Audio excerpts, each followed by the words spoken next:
कधीच नाही चुकणार तुमचे फेवरेट टीव्ही शोज झी5 सोबत, तेही एकदम फ्री। बरं, तुमचं लग्न लव्ह मॅरेज? Love marriage. कसं झालं? कुठे? माझ्या बहिणीच्या साखरपुड्यात त्यांनी मला बघितलेलं, मग त्यांनी मला रिक्वेस्ट पाठवली। तुम्ही वाटच बघत होता? नाही, मी ओळखतच नव्हती त्याला। मग तुम्ही लगेच एक्सेप्ट केली? नाही, मी नाही एक्सेप्ट केली। मी 2-3 दिवस घेतले, नंतर मला असं वाटलं की माझ्या भावाचा मित्र आहे, त्याने रिक्वेस्ट पाठवली म्हणून मी एक्सेप्ट केली। पण त्या लग्नामध्ये एकमेकांना बघत असा ना, आखो ही आखो मी? हा, तो मला ऑब्झर्व करत होता, पण मला असं होतं की तुम्ही आकाशाकडे बघून मग तुम्ही बघत होता ना। माझ्या ऍक्च्युली मेन प्रॉब्लेम असा होता की मला असं होतं की मम्मी पप्पा ऍग्री होतील नाही होतील म्हणून झाले। हा, कारण की एकाच कास्टचे आहोत ना आम्ही। ऍग्री झाल्यावर होकार दिला की आधीच होकार दिला? नाही, पप्पा ऍक्च्युली त्याचं स्थळ घेऊन आलेले, पण माझ्या 2 नंबर बहिणीसाठी आलेले। आम्ही ऍक्च्युली 3 बहिणी आहोत। मोठ्या बहिणीच्या लग्नात त्यांनी मला प्रपोज केलेला आणि पप्पा त्याचं लग्न माझ्या 2 नंबर बहिणीशी लावत होते। वेगळा ट्रॅक आहे यांचा। पण मला माहिती होतं की तो मला लाईक करतोय, पण मग मी कसं बोलू? मम्मी बोलली बघूया आपण नंतर काय होतं ते। तुम्ही मोडलं ते? रास्ते का काटा हटा दिया? नाही नाही, पण आता व्यवस्थित आहे ना सगळं? हा, आता व्यवस्थित आहे। किती वर्ष झाली म्हणाला? 9 वर्ष। दोघांमध्ये चांगला स्वभाव कोणाचा आहे?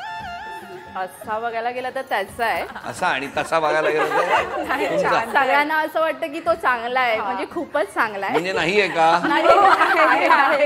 आहे, तो चांगलाच आहे, पण माझ्याशी म्हणजे कधी कधी असं वाटतं अरे यार काय आहे, असा का वागतो माझ्याशी, असं का लग्नात गेले होते बहिणीच्या, असं वाटतं कधी कधी? तुमचं काय? Arrange marriage. कसं ते? घरातल्यांनी जे केलं। काय केलं घरात? घरातल्यांनी डिसाईड केलं। अच्छा, तुम्हाला काय? मला दुखवायचं नव्हतं माझ्या मम्मी पप्पाला, असं काय? हो, म्हणून तुम्ही आता मिस्टरांना दुखवलं? मी नाही दुखवत, आमची अंडरस्टँडिंग खूप छान आहे। मला दुखवायचं नव्हतं मम्मी पप्पांना, म्हणून ज्या दिवशी लग्न झालं तेव्हापासून असं नाही केलं नाही, की आमची अंडरस्टँडिंग खूप छान खूप चांगली आहे, पण चांगले आहेत स्वभावाने। तुमचं काय? Love marriage. त्यांनी प्रपोज केलं? हा। कुठे? वरळीला?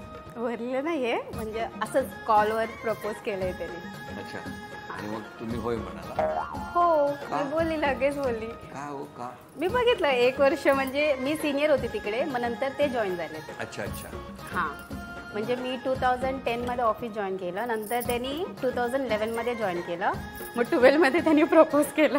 वर्षाला झालंय तुमचं? मग लग्न कधी 13 मध्ये?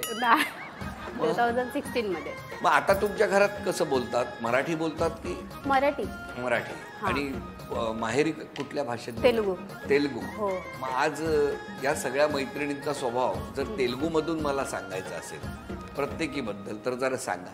सांगू? हां, ह्या कशा आहेत? या కొంచెం సైలెంట్ ఉంటది, కొంచెం కోపం వస్తది, మంచిగానే మొత్తం।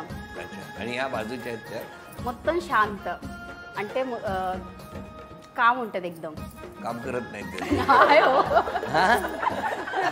या या या आणि या पटेल गावा బాగా మాట్లాడుతది, బాగా మాట్లాడుతది, बागा बागात फिरतात। కోపం లేదు, కోపం లేదు, कोकम कोकम కోపం కోపం। मला वाटलं कोकम खूप खातात। झी5 ॲप डाउनलोड करा आणि पहा सर्व एपिसोड्स एकदम फ्री।